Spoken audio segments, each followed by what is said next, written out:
Cambalache, un programa de actualidad regional y nacional que usted debe escuchar y analizar. El mundo fue y será una porquería, ya lo sé. Cambalache es la realidad vista de otra dimensión. También que siempre ha habido chorros, maquiavelos y estafados, contentos y amargados, valores y doblez. Pero que el siglo XX es un despliegue de maldad insolente, ya no hay quien lo niegue. Vivimos revolcados. Hola, muy buenas tardes a los seguidores y amigos de Cambalache. Hoy sábado 27 de agosto del 2022. A una semana del 4 de septiembre, el día de este plebiscito entre el apruebo y el rechazo. Como siempre estarán a través de las pantallas de Pingüino Multimedia. Estaremos ustedes y nosotros estaremos en conjunto con Claudio Morán a mi izquierda y Arturo Storaker a mi derecha. Panelista estable del programa y quien les habla, Boris Stipici, conductor del mismo. Le damos las gracias a Pingüino Multimedia, la empresa periodística más grande de la región y de la Patagonia, que hace posible que lleguemos a sus hogares, a los lugares de trabajo, y en forma muy especial estamos en Puerto Natales, Porvenir y en la estancia magallánica, donde nos ven y nos escuchan a través de esta plataforma. También estamos en YouTube en el día de mañana, pero sí en forma directa a través del Facebook. Sí. Cambalache siempre es y será un espacio de opinión política con comentarios muy personales de quien los emite. Analizamos desde otro punto de vista lo que pasa en Magallanes y fuera de nuestra región. Como dije, nos encontramos en YouTube y en Facebook. Nos pueden buscar en ambas plataformas digitales. Bueno, entremos al tiro en materia porque ahora este programa, por culpa de la franja electoral, dura 55 minutos, antes era 1 hora y media, entonces a veces se nos hace corto el programa. ¿Qué tal, Arturo? ¿Cómo te va? Bien, un día frío, nieve, pero ahora estaba más tibio a esta hora de mediodía. Don Claudio Morán, ¿cómo está usted? Hola, bien. ¿Batalla dijiste o en materia entramos? ¿Cómo dijiste? En batalla o en materia. En batalla dijiste, güey. No, bueno, ya, vamos a la batalla. Si pues. fuera batalla, tendríamos... y esta guerra vamos a ver quién la va a ganar, porque las batallas al final hace que nos llevan a ganar o a perder una guerra. No, pero nada que ver eso. ¿Qué les parece si tocamos el tema obligado de la semana? La detención del líder de la coordinadora Arauco Mayeco, CAM, Héctor Yaitul, quedó en prisión preventiva. Ahora se verá la forma en que se acreditan todas las participaciones de los delitos que ha tenido este señor Yaitul y que se le imputan en los distintos hechos que describió la Fiscalía. 3 por la Ley de Seguridad Interior del Estado y otros por robo de madera, usurpación y atentado de la autoridad. Se dejó claro en la Fiscalía que no se está persiguiendo la forma de pensar de nadie, sino son acciones que están descritas en la ley como constitutivas de delito.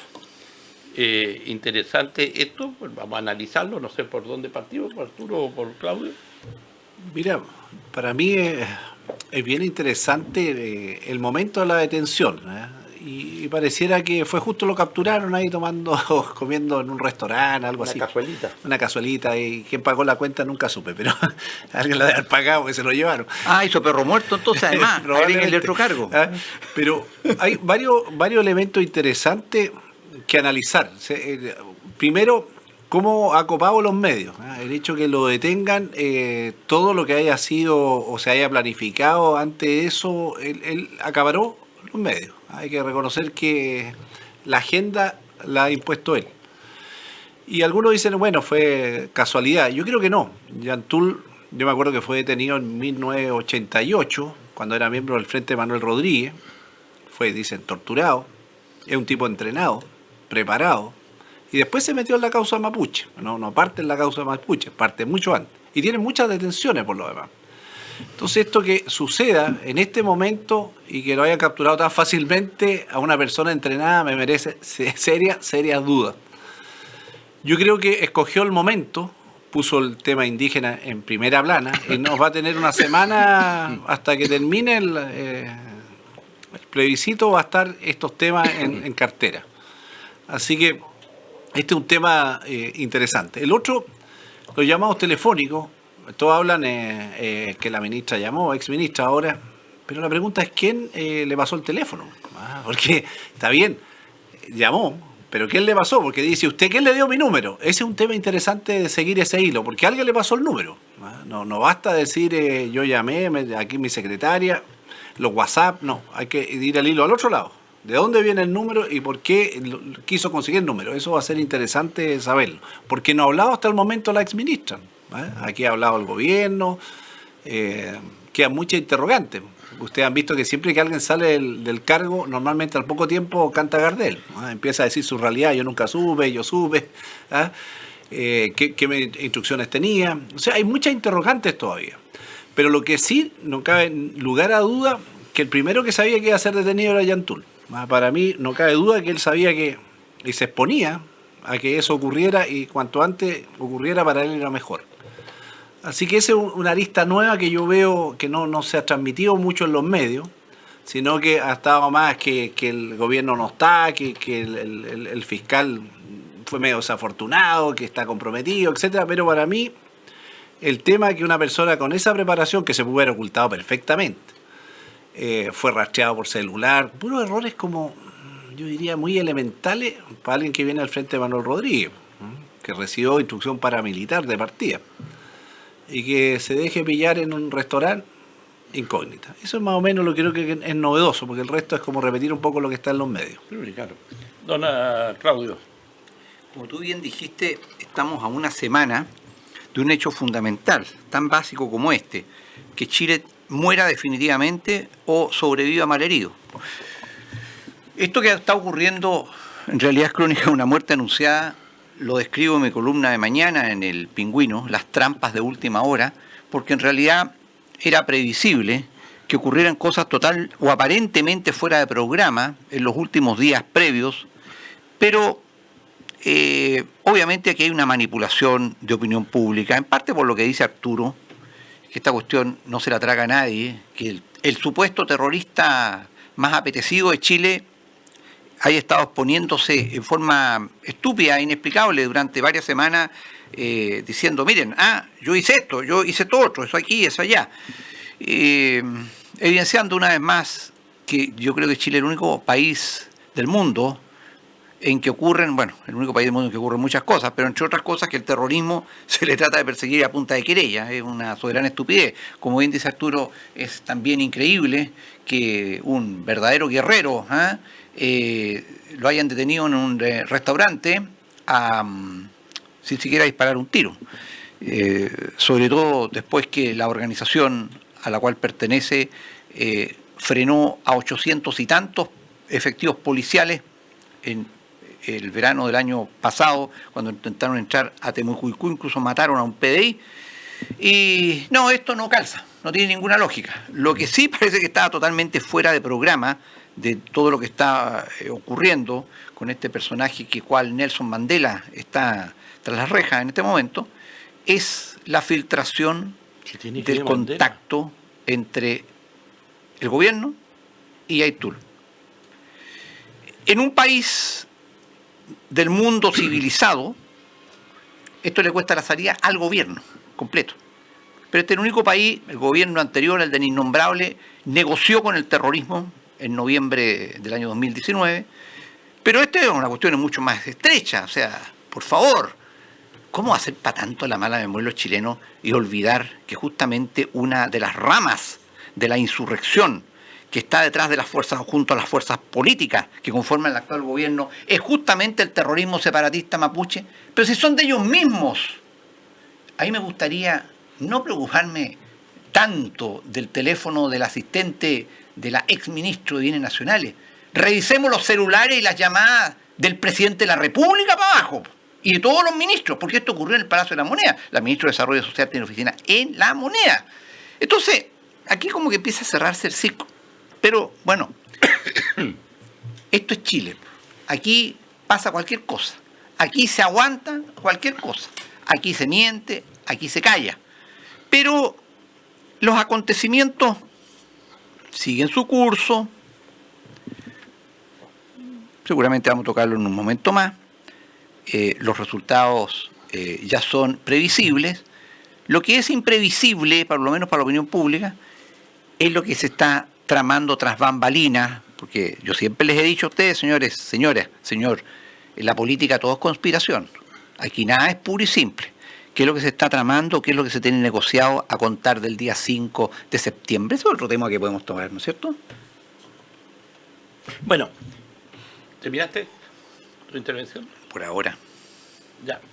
Yo tengo otra teoría que discrepa de la de Arturo y de Claudio. Yo creo que, a ver, una de las fortalezas del gobierno de Gabriel Boric, nuestro presidente, magallánico, como yo siempre lo digo, es el diálogo. Y este gobierno está muy preocupado de una vez por todas terminar con este conflicto de la Araucanía. El problema del señor Yaitul es parte de enero del año 2021, cuando ahí recién la pedí, hizo una declaración de que habían encontrado quién era el vocero y el que era el ideólogo en ese momento de todo lo que estaba pasando en la Araucanía y cuando se conforma este grupo de la CAM. Tuvieron 2 años y casi medio para poder, de alguna manera, decirlo así, pillarlo, detenerlo. Y sucede de que lo detienen de la forma más simple, en un restaurante de un pueblo chico, tomando un almuerzo ahí, y cae la PDI, y sucede de que estaba todo tan bien planificado que incluso a cientos de metros, un par de cuadras, en un predio había un helicóptero esperando la detención del señor Yaitul.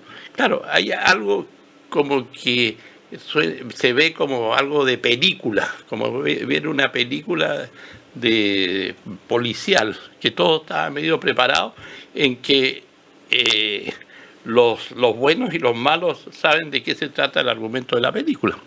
Y quiero llegar a eso, de que yo creo que el señor Yaitul, este hombre, este líder de vocero de la CAM, que está terrorista, hoy día está sindicado como un terrorista por todo lo que ha pasado, por una persona que ha cometido o ha dirigido el tema de la quema de los camiones, las maquinarias, el robo de la madera, etcétera.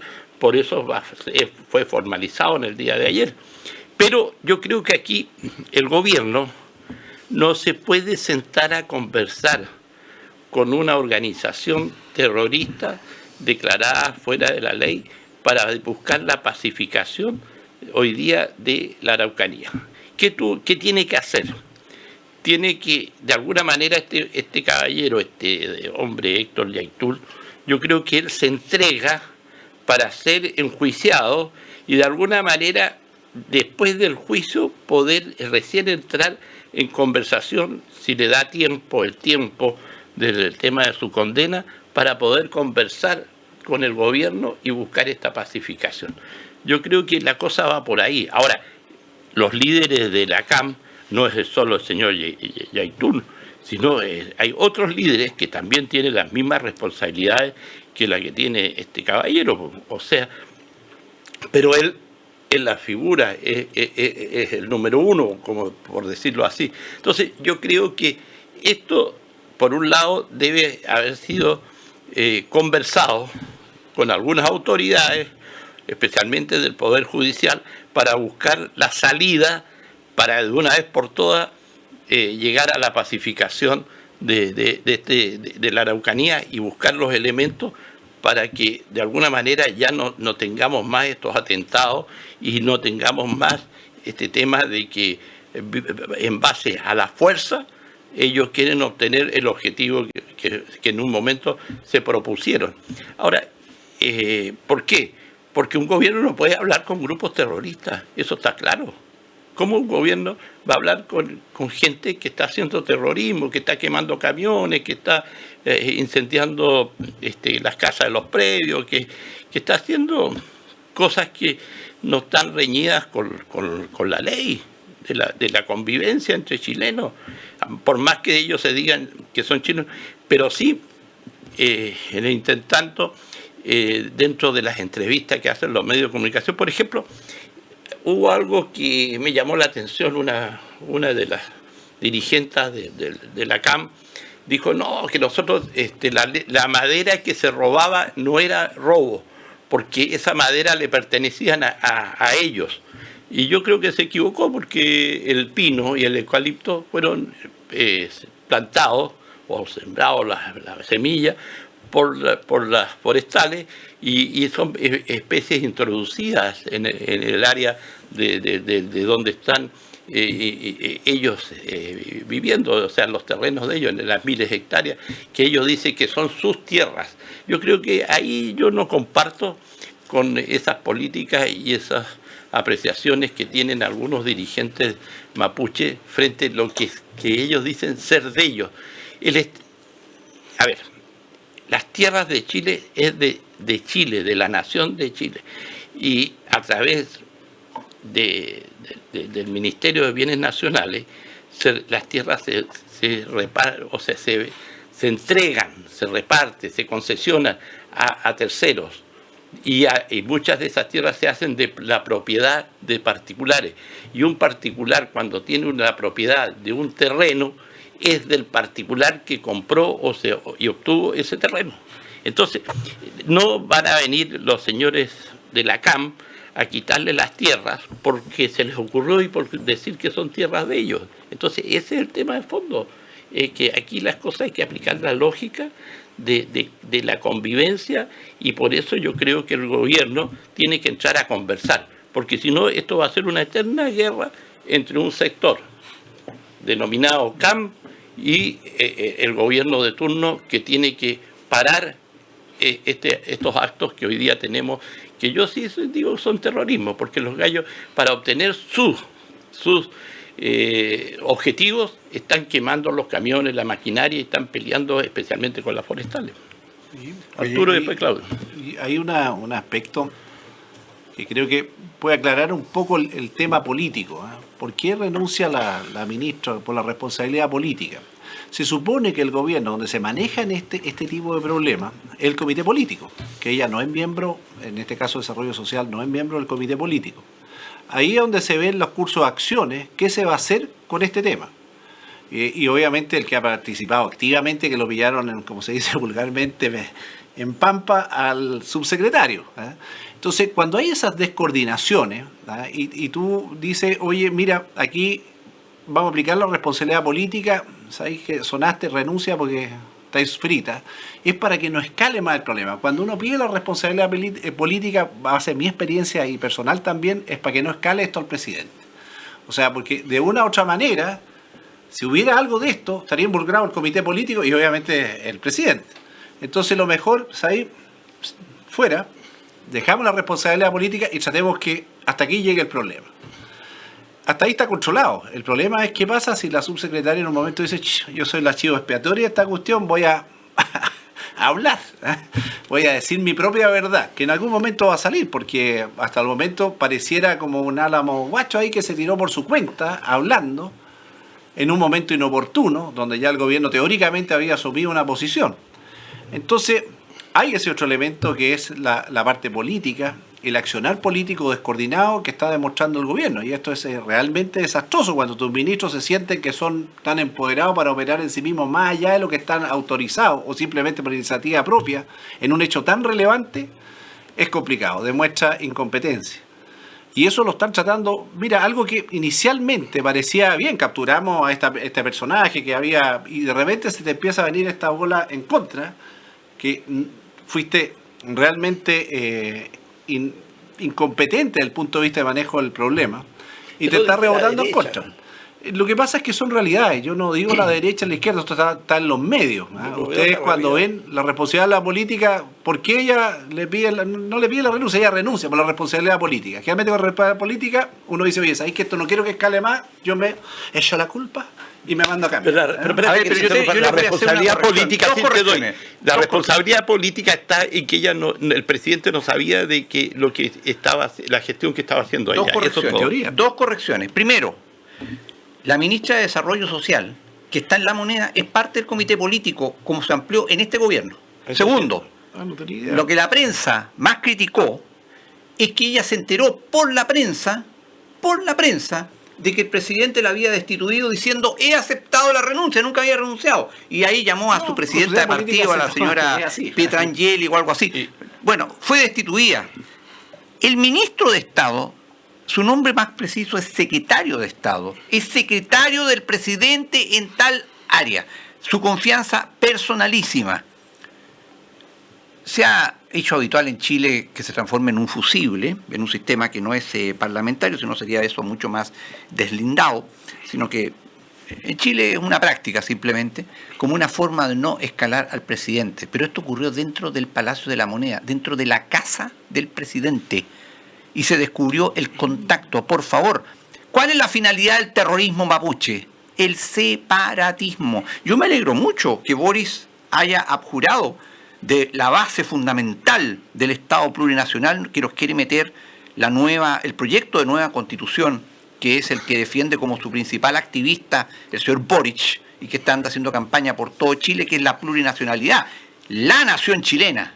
Pero también, Boris, te quiero aclarar una serie de cosas, que el Ministerio de Bienes Nacionales no tiene nada que ver con la repartición de tierras. Las tierras en Chile están repartidas hace muchísimo tiempo, y el tema de la propiedad de las tierras se zanjó a principios del siglo XX en la región de la Araucanía con una norma que se llamó Ley de Propiedad Austral. Eso fue solucionado hace demasiados años.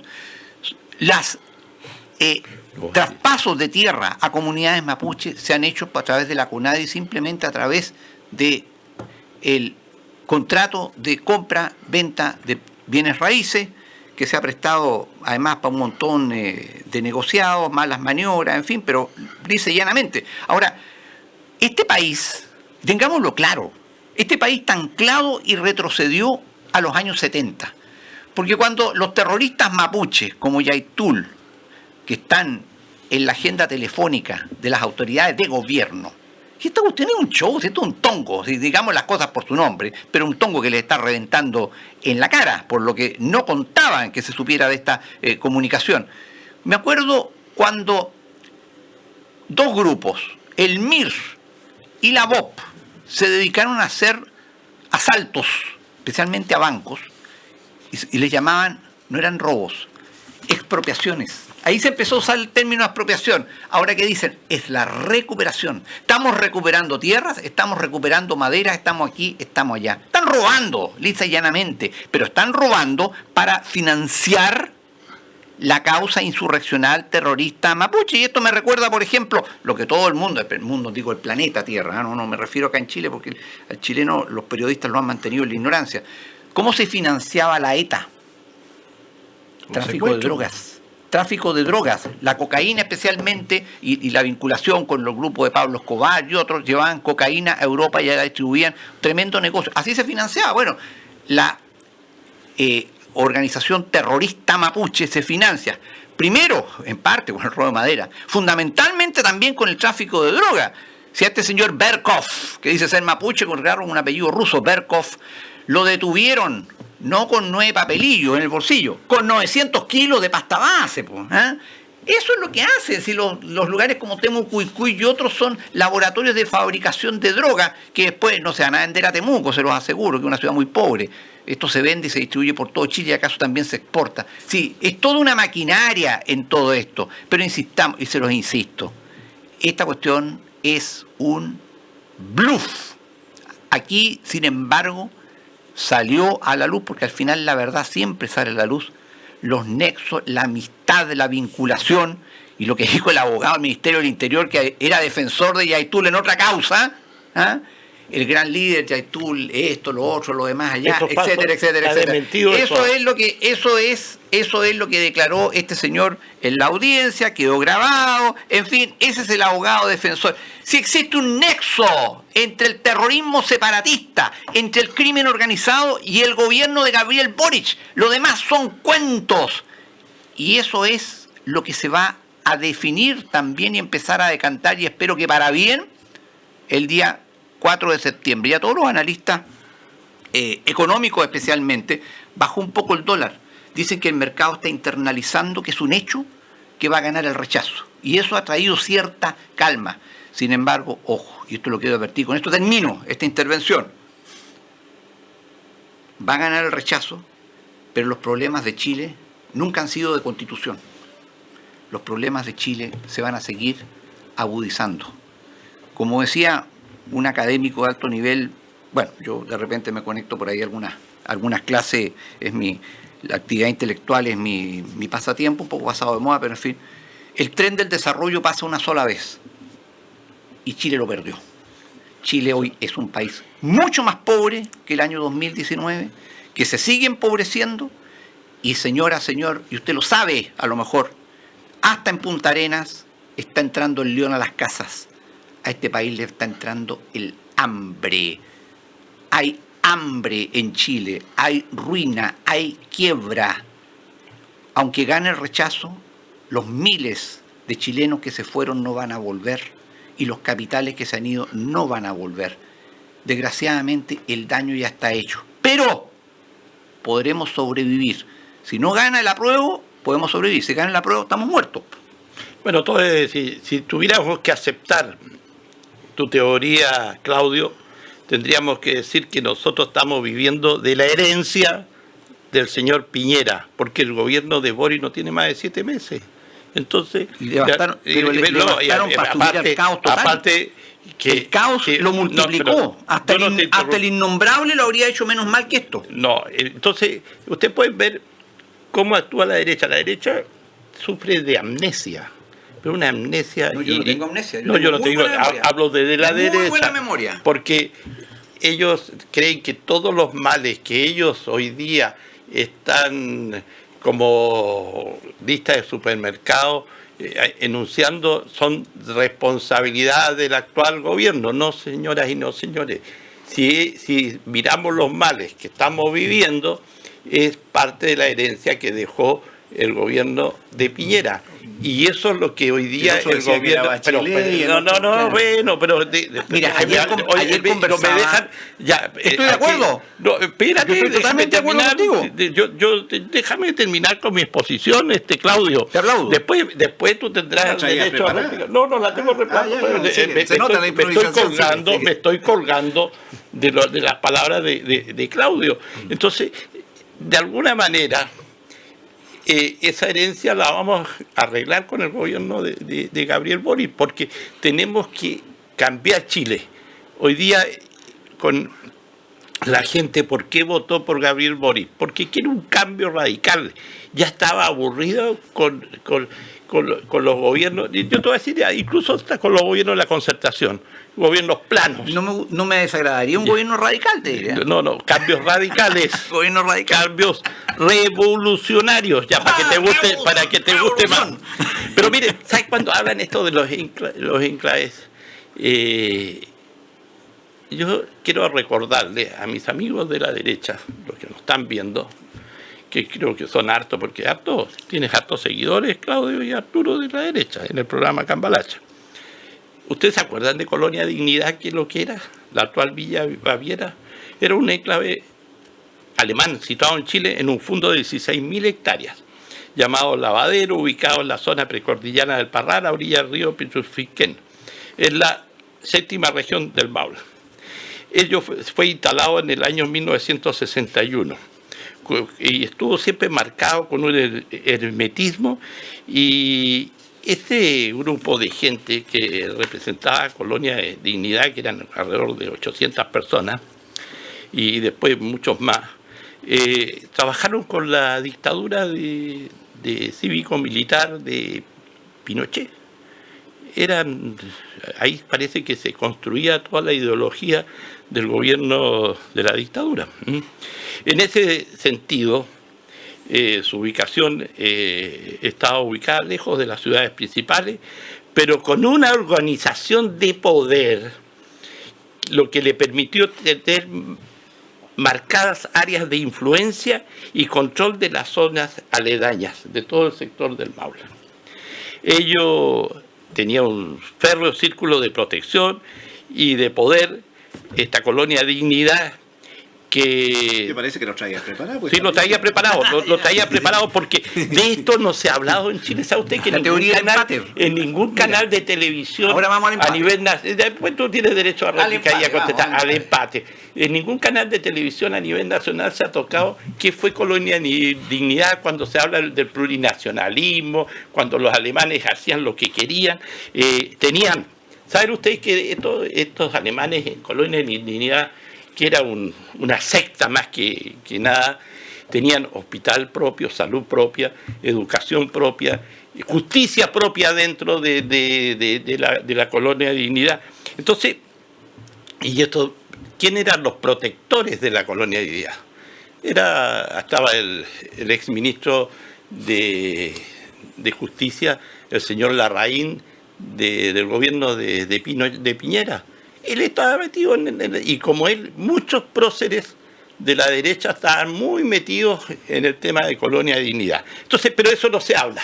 Eso es el pasado, ¿no? ¿Y para qué vamos a resucitarlo? ¿Pero qué tiene que ver eso con Espérate, tiene que ver mucho. Porque a ustedes les gusta la derecha, critican. Yo no estoy defendiendo a Yaitul. Lo que dije acá, Yaitul es un terrorista. Basta ver lo que ha hecho y la organización que tiene. ¿Dignidad era terrorista?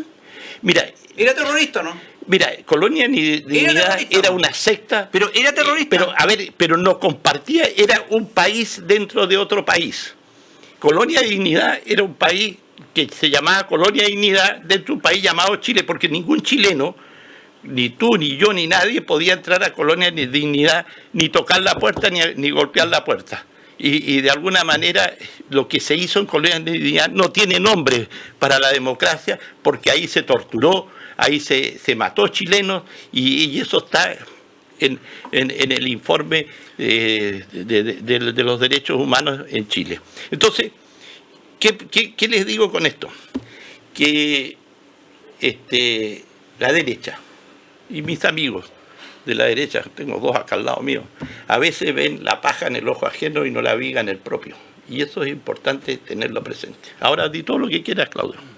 Te voy a escuchar con mucha atención. Es que me parece increíble la relación que tú has hecho entre el tema Colonia Dignidad en otra región del país con el tema de la Araucanía, donde hay terrorismo separatista, donde se asesina gente casi todos los días, y no solamente queman máquinas. ¿Cuánta gente han asesinado? Y no solo los Luxing y el Macay, que los quemaron vivos, hasta el chofer tal o cual que iba transitando por la zona roja y le llegó un balazo mientras conducía. O sea, no hay ninguna comparación, Boris, ¿entiende? Esta cuestión es separatismo a través del terrorismo. Para ti no hay comparación. Y se plasma a través del proyecto de nueva constitución que establece que en Chile hay 11 naciones con territorio, con autonomía, con soberanía, lo que significa que desde el punto de vista del derecho internacional basta un poquitito de presión para que se le reconozca como estados aparte. Y el primero de ellos es el supuesto Estado mapuche dirigido por los terroristas, entre los cuales está Yaitul, que tiene línea directa con el actual gobierno. Aquí no me vengan a hablar de diálogo, capacidad de diálogo, y por favor no me sigan hablando del presidente magallánico, que realmente me da vergüenza. Yo conozco N magallánico acá, partiendo por ti, Boris, que realmente hay razones para enorgullecerse de ellos, pero esto de magallánico realmente ya parece un chiste de mal gusto, cuando no un insulto colectivo. Pero la verdad, y más allá de eso, te digo, aquí no hay argumento. Esto simplemente es impresentable. Ningún país decente del mundo, el gobierno tiene nexos con el terrorismo. Y en este país, este gobierno tiene nexos con el terrorismo. Y eso ha quedado absolutamente comprobado. El problema es que nosotros no tenemos al otro lado, o en otros sectores, organización política o cultural con la fuerza de reprender esto y de hacer a partir del 5 de septiembre que se siga otro camino. Por eso es que frente a estos hechos es que yo señalo que hay muchas negociaciones y acuerdos secretos ya en marcha. Por ejemplo, hoy día leí en la mañana que el exministro de Justicia de Ricardo Lagos, Luis Bates, fue Lagos de Frey, ya no me perdí, que en todo caso dijo, yo voto rechazo porque no puedo aceptar que el Poder Judicial desaparezca y se le transforme en un mero servicio público bajo control político. Y así suma y sigue, si es un hecho que va a ganar el rechazo, y eso significa que incluso ya a esta altura el fraude electoral que por fundadas razones se teme o se temía, pero que se siga temiendo, es muy difícil que se pueda producir, es muy difícil que se pueda producir, pero bueno, esperemos al 5. Es que es ponerse el parche ante la herida, como va a ganar el apruebo, entonces la derecha va a decir, hubo fraude si gana el apruebo. Ya, dime tú, Arturo. Cuando muchos hablan de la fake news, hay una cosa bien interesante en la construcción del relato, porque no hay fake news sin construir un relato. Lo que tú has hecho es construir un relato, y yo te voy a decir cómo se construyen estos relatos, porque son mundos paralelos, o sea, pensar en el hoy, en lo que fue al ayer, y llevarlo a un relato. Esta fake news busca, en el fondo, enlazarse con un cierto tipo de público que es más o menos adherente a lo que yo estoy diciendo, y eso reafirma la acción. Esa es una fake news, lo que se ocupa hoy en día, tomar algo, construir el relato, y para que se refuerce no en el apruebo de los que están más en mi propia posición. O sea, si yo estoy en el apruebo, busco reafirmar eso, y la gente, por supuesto, va a repetir, sí, Boris no está tan equivocado en la construcción del relato. Pero claro que decir, oye, yo trato de llevar lo que pasa en la Araucanía con lo que pasaba en Colonia Dignidad, es una construcción de relato, ¿verdad? Y claramente una fake news, no se acerca ni medianamente al problema, ¿verdad? Es un problema acotado, con otras dimensiones.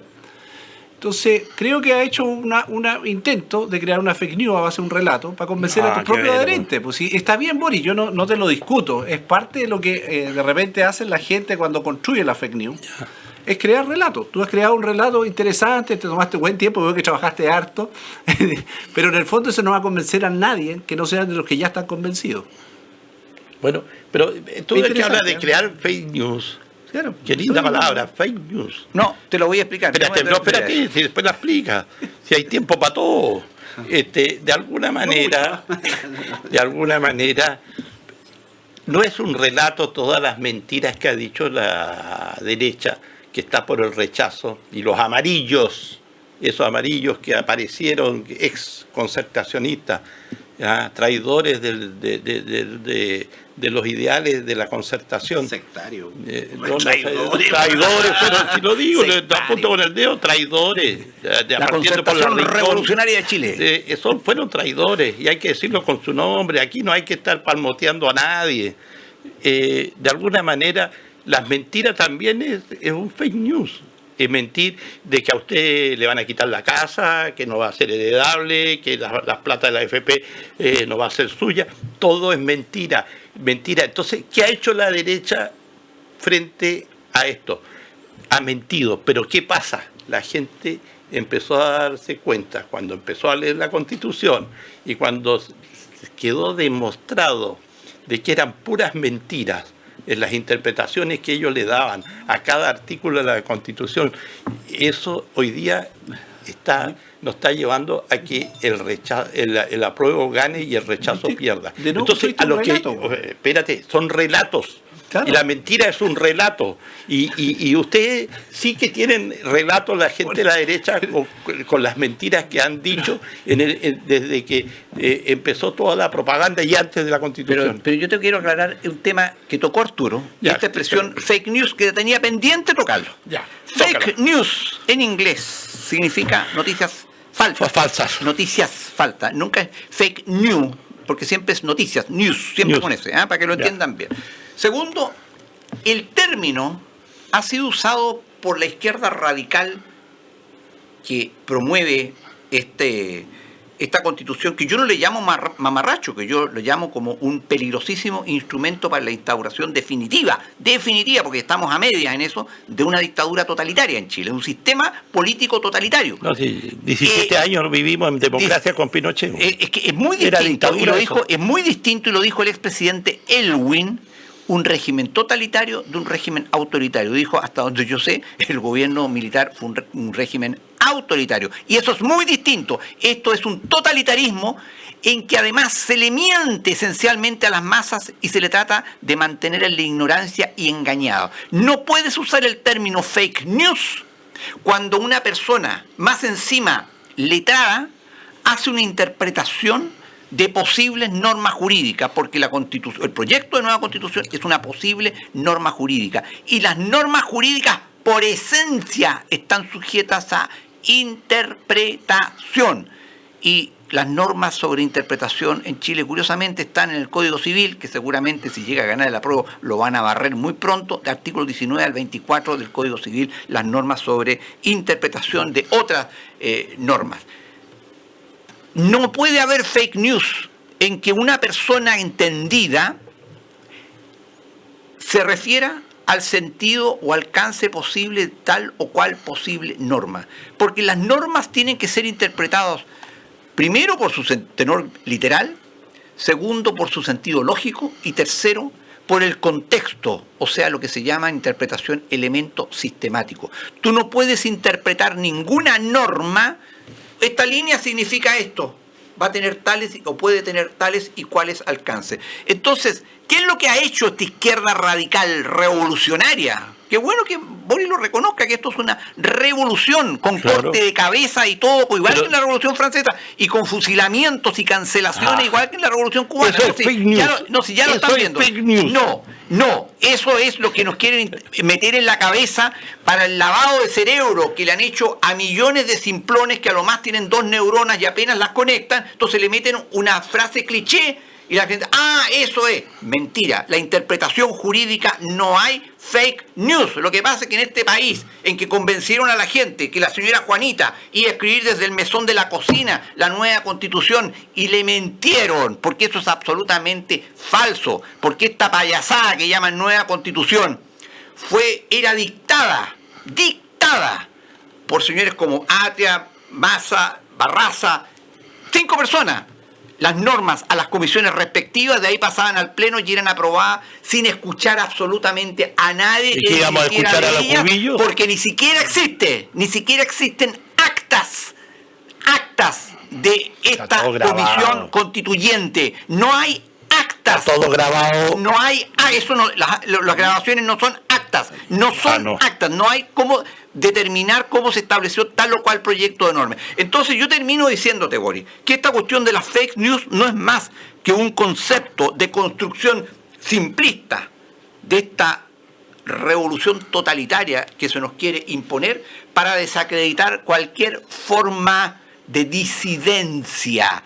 En lo jurídico siempre va a haber interpretaciones, y si creen que cualquiera se las puede dar de intérprete jurídico, eso es una soberana mentira, porque entre otras cosas, este proyecto de nueva constitución y la acción de este gobierno, que es el guaripola del proyecto de nueva constitución, se basa en la ignorancia de la gente. Está bien, sigan aprovechándose de la ignorancia de la gente, pero no existen fake news en esto. Saquemos ese término de nuestro léxico. Qué feo eso de decir que la gente es ignorante. Absolutamente. Yo no lo digo, la gente es como pero te aprovechas de la ignorancia de la gente. No. Tú no lo dices, pero te aprovechas. Yo lo digo.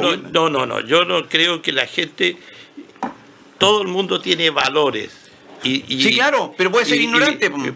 A mí no me preguntes de medicina, yo soy ignorante en medicina. Pero ignorante de medicina, pero en los temas sociales, en pensar cómo construir una familia, cómo vivir de la mejor manera posible, no es ser ignorante. La gente tiene problemas. Si la gente no puede estar todo el día estudiando, tiene que trabajar, tiene que construir familia, tiene que alimentar a los hijos. ¿Por qué Pedro Aguirre Cerda dijo gobernar es educar? Sí, claro.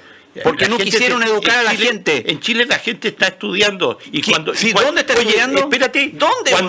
Cuando el gobierno empezó a repartir la nueva constitución para que la gente entienda de qué se trata la nueva constitución, y el repartió un millón de libros. Entonces, ¿qué dijo la derecha? No hay que entregarle los libros a la gente porque ellos no querían que la gente sepa de qué se trata el proceso de la nueva constitución.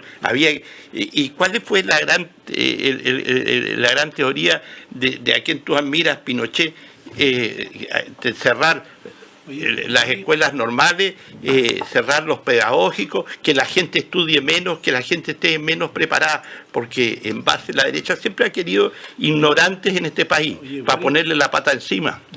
Yo creo que una cosa es llevarlo a los extremos. Estamos polarizados y obviamente siempre estamos muy polarizados, en que tenemos que sacar la pistola y ojalá al otro que desaparezcan. Pero ¿qué es lo que hemos ido aprendiendo en el tiempo? Porque hay un aprendizaje dentro de los fracasos también. Cuando vemos que el texto obviamente este proyecto que está por aprobarse empieza a perder fuerza, ¿eh? O sea, todos pensaban que el 80, si llegaba al 70 iba a ser un gran éxito, o 68 dicen otros expertos, y no ocurre. Viene un cambio, viene un montón de cosas entre medio, se habla de la fake news, se habla un montón, pero últimamente, ¿qué es lo que está predominando dentro de los opinólogos, digamos, en general en las noticias? En que los cambios radicales, cambios así de fuerza, cuando habla del revolucionario, han fracasado todos. No resultan. Es la primera enseñanza que hemos sacado ahora, nosotros también. Otros países ya lo sacaron de Latinoamérica, y es cosa de mirar. Todos los que fueron cambios revolucionarios no terminaron bien. Por lo tanto, algunos dicen, oiga, a veces hay que tomarse los tiempos para los cambios. Miren la ministra del Trabajo que habla de los tiempos. Le va mejor a lo que habla cambios radicales. La gente empieza a darse cuenta que nada es tan rápido. Lo rápido enemigo de lo bueno, dicen, ¿eh? Y a veces no resulta. Pero acá esa es la gran enseñanza. O sea, si queremos tener éxito, debemos irnos en otro ritmo. No en el ritmo que quisimos hacer el cambio radical que nadie lo esperaba. O sea, la gente vio en esto un programa de gobierno, vio un cambio de cosas, pero muchas cosas eran radicalmente distintas. Y eso asustó. Porque la gente, ¿qué pedía? Cosas fundamentales, educación, vivienda, salud, etc. Y de repente aparece un montón de contextos que no estaban en ningún lado, que empieza a asustar porque se ve que son demasiado radicales y demasiado rápido. Y sale la Constitución y lo vamos a aplicar, ¿no? Es que algunos tienen plazo, otros no, que tienen otras cosas. Pero eso asustó. El votante se les dividió, se les fue. Y creo que esa es la enseñanza mayor que hemos sacado de este proceso hasta el momento. Quizá en esta semana se saquen otra. En que todos hablan hoy día que es mejor perder un tiempo en pensar bien las cosas antes de aplicarlas radicalmente. Así que yo creo que tu posición radical, Boris, va a conducir al fracaso. Cambios radicales conducen al fracaso en cualquier país. Si no hay tiempo de asimilar, el tiempo de espera necesario, no sucede bien. Va a suceder mal. Se malinterpreta también. Yo creo que acá lo que tú dices acá, la derecha interpreta distinto, que cambia el artículo y el versículo, y que toma el de arriba y después toma el de abajo. Tu texto era malo, permitía lo que dice Claudio, interpretaciones a diestra y siniestra, y todo esto era fake news, ¿eh? o news, suena mejor. Creo que ahí está una de las claves. Hemos aprendido los chilenos en que los cambios tienen que hacerse con la prudencia, pensé que, y por lo menos que el proceso conlleve un 68%. Yo preferiría el 70%, pero 68% dicen los expertos de asimilación. Este no lo tiene.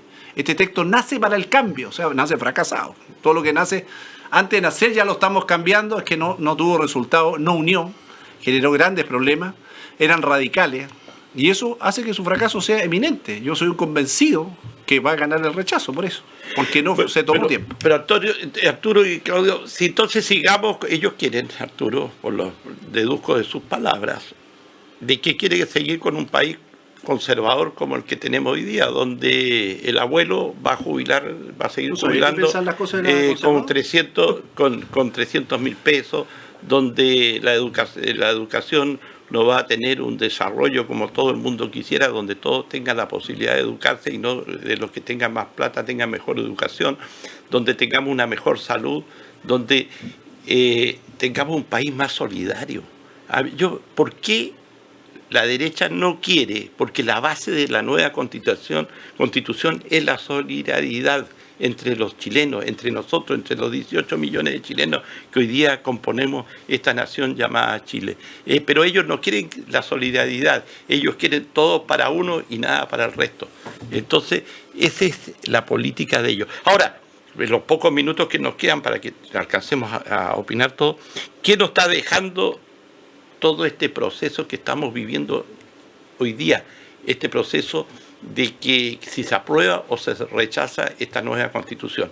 Un país totalmente dividido, que eso es malo, una clase política así decantada con la aparición de los amarillos abrazados a la derecha. Ahora los amarillos concertacionistas ahí están abrazados, somos todos uno, estamos todos por el mismo objetivo del rechazo. Esos son los amarillos, ¿ya? Hay gente que profitó de la concertación, que se llenó los bolsillos y ahora son ricos gracias a la concertación. Esos son los amarillos, ¿eh? Para que usted los conozca de la Rincón para abajo. Eso, cuando usted vea un amarillo, y mire su estado de situación económica, se hizo rico con la política de la concertación.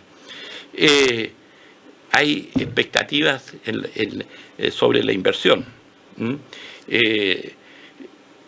Por otro lado, la derecha económica se la jugó por el rechazo, invirtiendo 10 veces más plata que la gente que pudo invertir por el apruebo, en lo que se refiere a la propaganda. Y hubo dos tipos de propaganda. Una, la propaganda del miedo, creada por la derecha, o sea, a la gente la asustaron, la están asustando con el miedo de que le van a quitar, que la gente va a ser más pobre, que la gente aquí, que la gente allá, que este país va a la debacle, etcétera, etcétera. Esa es la teoría del terror, la teoría del miedo, porque a la derecha le gusta eso, le gusta porque cree que la gente es ignorante, que la gente no se da cuenta de la teoría del terror y la teoría del miedo. Pero gracias a que hay dirigentes del apruebo que están limpiando las mentiras que hoy día la derecha está usando en su propaganda. Ahora, Claudio. Te expliqué hace 2 programas atrás que no puede ser solidario un esquema en que hay puros derechos y no hay deberes, porque eso genera un individualismo egoísta absoluto y tendremos millones de personas reclamando mi derecho, mi derecho. Ya el solo concepto de derecho social es un absurdo lógico y jurídico.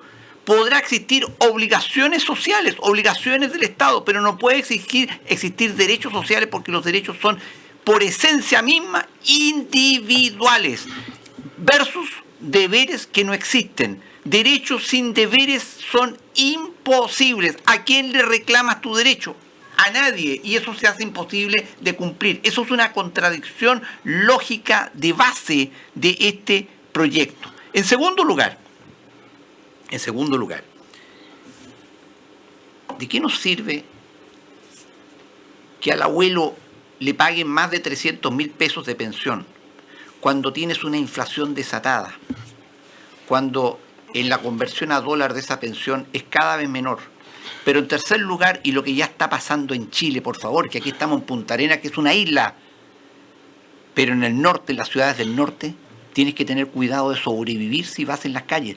Todos los días están matando gente ahí frente al Palacio de la Moneda, porque el crimen está desatado. Y ese es uno de los gravísimos problemas que tiene este país y que no se solucionan con constituciones nuevas.